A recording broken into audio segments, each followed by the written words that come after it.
Amigos de Radio Victoria Ojo con Eso Televisión, a continuación vamos a conversar con el profesor Raúl Ochoa Cuenca en su segmento de Polo a Polo, él en las Islas Canarias y nosotros acá en México. Y pendientes de un tema que siempre hemos manejado durante las últimas semanas y es la guerra Rusia-Ucrania, el involucramiento de otras naciones en el tema, inclusive China, por poner un ejemplo, ¿no? De una magnitud armamentista bárbara. Pero estoy leyendo hoy, profesor, que el gobierno de Alemania autoriza a Polonia que le entregue a Ucrania unos aviones prácticamente adquiridos en 2002, obsoletos para mí, punto de vista. Entonces, ¿cómo se conjuga que en una guerra de esta naturaleza Rusia por un lado hable de armas nucleares y todos arman de armas nucleares y hablan de misiles de altísima alcance y potencia, como Corea del Norte ayer, por ejemplo, ¿no? Pero entonces aviones de este tipo a Ucrania para que se defienda con de armamentos tan poderosos que son los que le están enviando desde afuera, atacándolo. Bueno, su inquietud es muy interesante, pero permítamos comenzar por lo siguiente. Un avión de combate como los F-35 o los F-16 valen muchas decenas de millones de dólares. Un tanque de guerra como los que acaba de Alemania, los Leopard 1 o 2, el más costoso vale 9 millones de dólares. Y los que están enviados, que ya son igual de viejos tanques de guerra, tienen un valor de mercado entre 3 y 5 millones de dólares.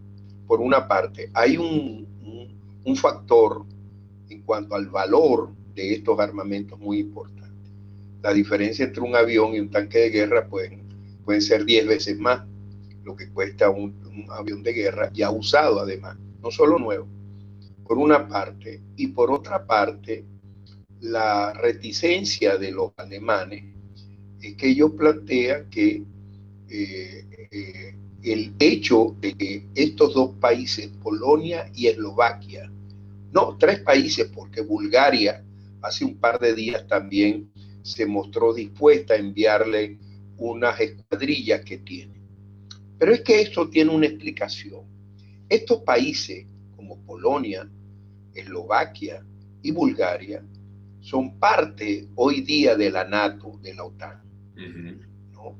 Pero hasta 1990 ellos eran parte de la Unión Soviética, digamos, del Pacto de Varsovia, etcétera, etcétera. Estaban en la onda de la Unión Soviética, en el área de influencia militar, comercial y político de la Unión Soviética. Estos aviones que ellos tienen, bueno, eran lo que le quedó de cuando terminó la Unión Soviética, ¿no?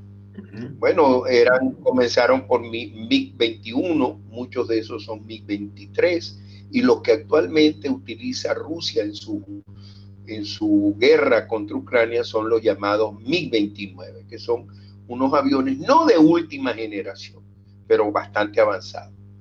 Entonces, la situación es la siguiente. Ellos le han venido planteando el entrenamiento de un piloto para que acceda a manejar con éxito, a conducir con éxito un avión de los que ofrece el mercado occidental, Mirage o F-16 o F-35 Northrop u otro, cuestan, el entrenamiento para un piloto conlleva años para poderlo hacer con éxito. Los pilotos ucranianos no tienen esa capacidad, pero sí tienen una gran capacidad, pues piloteando los aviones MiG, que era lo que ofrecía la Unión Soviética. Exacto. De manera que para ellos es muy importante acceder. Ellos no quieren, evidentemente, si les mandan algunos F-16 estarían, me imagino yo, muy contentos, Zelensky. Pero realmente para ellos en este momento el tener una flota nueva, para ellos nueva de MiG-21, es una gran bendición, por una parte. Segundo, la reticencia de los alemanes como de los americanos es que ellos temen que al incorporar nuevos aéreos, nuevos aviones a estos combates, eso conlleve una mayor expansión. Usted tiene razón cuando dice que eso es como una contradicción. Por una parte, los occidentales tienen reservas de ampliar el proceso de guerra, pero al mismo tiempo vemos como el expresidente Dmitry Medvedev cada día es más agresivo en la amenaza de la utilización de armas nucleares para resolver esta situación. La situación es que es muy grave para el mundo. Hay unos despachos de prensa que acabo de leer en esos informativos que llaman restringidos al público en general, que han conseguido han podido acceder a un documento chino donde es un acuerdo, pero esto no es seguro, yo estoy especulando así como la especulación que leí hace algunas horas. Dicen que la China firmó con Putin un acuerdo para proveer de armas letales. Eso es mucho más grave, doctor. ¿Verdad? Es que la amenaza de la utilización de armas nucleares. Porque la utilización de armas nucleares es mutua. Por eso hay la célebre teoría de la destrucción mutua asegurada. Los rusos tiran una bomba atómica, lanzan una bomba atómica y evidentemente que los otros países que son también actos para hacerlo van a responder de la misma forma. De manera que y es el acabose en general. Por lo menos buena los que han estudiado estas posibilidades dicen que podría acabar con el 60% de la humanidad actualmente. De manera que yo creo que el ampliar estos aviones, el darle estos aviones a Ucrania, yo creo que el resultado no es muy distinto, ¿no? Vamos a ver ahora en los próximos días con la real incorporación de estos tanques de guerra, los Leopard y los Abraham, y otro tanque inglés que ya están, Challenger, que ya están algunos en suelo ucraniano. ¿Cuál va a ser el desenvolvimiento en los próximos días de esta confrontación? Yo creo realmente que la situación es complicada. Es complicada porque ayer, como que usted lo acaba de mencionar, el régimen de Corea del Norte amenazó en forma muy precisa a Japón con el lanzamiento de un misil balístico cerca a las costas japonesas. Esto realmente, aquí se da aquello de que Japón tiene mucho que perder y los norcoreanos tienen muy poco que perder. Los japoneses mucho y los norcoreanos muy poco. Hay quien asegura que los norcoreanos están viviendo una crisis de hambruna gravísima en los anteriores, a partir de hace algunos meses. Pero todo esto es poco probable de poder comprobar.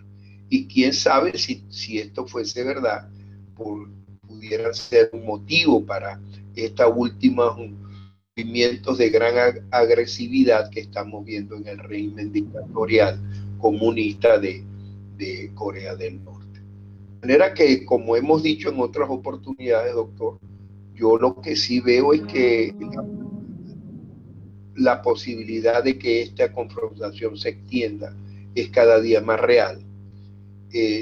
Tengo la esperanza de que, aunque le parezca algo un poco triste, de que la guerra se mantenga con armamentos convencionales y no aparezca un loco de cualquier lado, de cualquier lado y en cualquier latitud, que apriete un botón rojo y comience el final de todo esto que que tenemos y que podemos. ¿Y cómo entenderíamos, frente a estas circunstancias, cómo entenderíamos el propósito del canciller ruso de venir ahora a Nicaragua, Cuba y Venezuela en los próximos días? Creo que para este mismo mes. ¿Qué propósito puede haber detrás de ello? O sea, ¿qué lograría? Sí, leí la noticia que Lavrov se prepara, creo que es en mayo, al final de abril. Me dice que en este mismo mes, parece. Es probable, para visitar estos 3 países. Pero además, yo diría que hay algo que usted no mencionó. Se fue su audio. Que es algo más preocupante, que no solo... Ahora, te estoy oyendo. No solo va a visitar estos 3 países, sino también Brasil. Y realmente notamos una gran actividad por parte del presidente Lula. Está actualmente en China. Sí. Invitó a visitar el puerto de Janeiro, donde están las instalaciones militares de Brasil, a unas fragatas iranianas, y estuvieron atracadas en ese puerto brasileño durante varios días. Creo que lo de Lula realmente es algo un poco preocupante, pero que no se olvide que Brasil es parte del BRIC. Correcto. El BRIC son 5 países: Sudáfrica, Brasil, Rusia, China, la India y la India, BRIC. De manera que esto hace pues que estas uniones se planteen alternativas. Lula está planteando desde hace varios días la necesidad de cambiar lo que se llama el dólar como moneda de intercambio internacional y crear sustitutos como el yuan chino inclusive.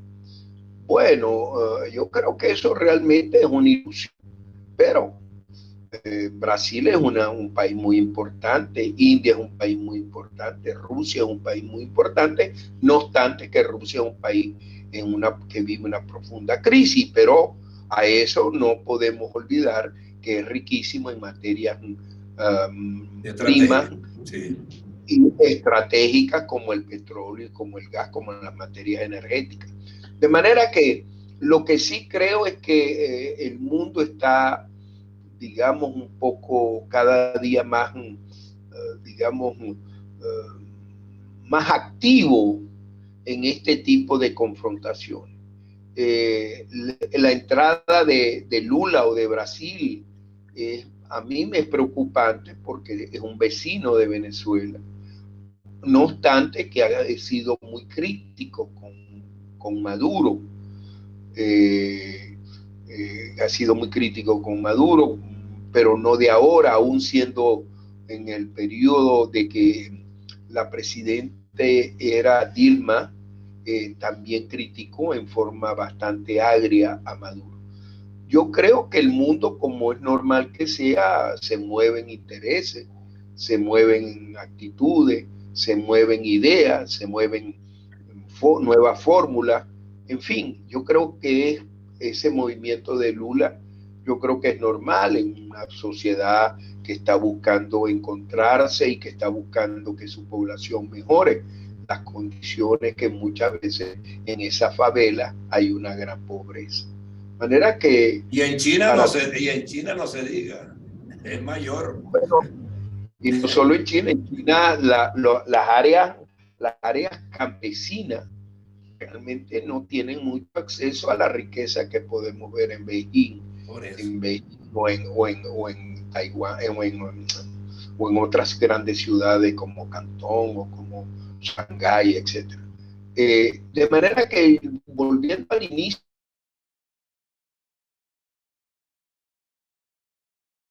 yo creo que esa es No es el cable, es que creo que hay un problemita de señal, pero le estoy oyendo. Bueno, la señal a mí me da que está full. pero puede ser. Decía que pudiera ser, doctor Lares, que la situación, la oposición, como le decía, de Scholz, o oposición o reserva de que envíen aviones, es tratar de no expandir el radio de acción. Pero de otra parte, los Estados Unidos han decidido enviar misiles de portadas mayores que pueden recorrer mayor espacio después de las fronteras que separan a Rusia con Ucrania. De manera que esperemos que todo esto sea. Y sobre la visita de Lavrov, yo creo que es normal que traten de darle seguridad, etcétera, etcétera, pero uno nunca sabe, doctor, qué es lo que se habla a esos niveles. Cuando han venido los americanos a hablar con Maduro, nosotros realmente sabemos lo que hablaron los americanos con Maduro, que le soltaron unos sobrinos. Sí, bueno, sí, estaban para 14 años y pagaron 8. Eso es normal si hubo un buen comportamiento. O sea, no es nada del otro mundo que lo hayan reenviado a Venezuela después de 6, 8 años de cárcel. Una buena condena, sin duda alguna. Le soltaron a los americanos que tenían secuestrados Maduro. ¿Qué podrá hablar Lavrov con Maduro? ¿Qué habló el presidente del Consejo de Seguridad de Rusia que estuvo, Pachuca, creo, estuvo hace alrededor de 2 o 3 meses acá? Lo que también es cierto que la Corte Penal Internacional, como lo hemos dicho en otras oportunidades, la justicia en los países nacionalmente es lenta, pues normalmente en los países la justicia internacional obviamente que es mucho más lenta. Yo creo que eso es otra cosa que se está cerrando. Yo esta semana estoy escribiendo sobre algo que llamo el ciclo se está cerrando. Y creo que se está cerrando la invitación de Petro a una reunión para tratar de conseguir una solución electoral viable, real, verdadera, que dé unos resultados limpios en la elección presidencial. Es un país que nunca se sabe, es el único país en el mundo donde no se sabe cuándo son las elecciones, a ciencia cierta. De manera que yo creo que todo esto hace que sigamos pensando que hay soluciones, no solo a la solución de la guerra en Ucrania. Vimos que el presidente sí planteó